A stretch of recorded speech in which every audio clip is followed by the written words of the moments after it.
Uygunsa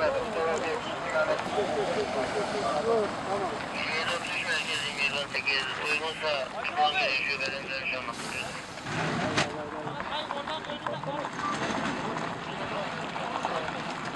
Arkadaşlar patlıyor, dikkat edin. O taraf. Kibri, saman. Durduğu yerde.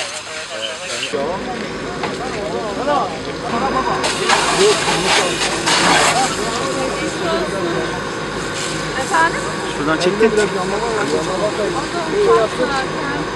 Baksınlar abi. O saman tehlikelidir ha.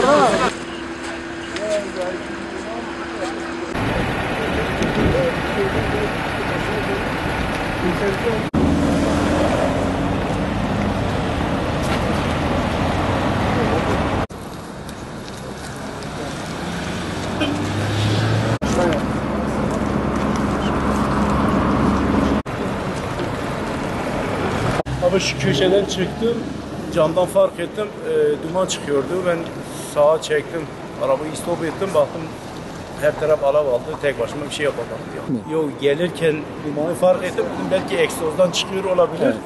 Şöyle sağa çektim, park ettim, arabayı üstüne çıktım, baktım her taraftan duman atıyor, ateş alevlendi. Ondan sonra yani ne sebeple çıktı, nasıl? Samanı ben Viranşehir'den Vartu köylerine getiriyorum.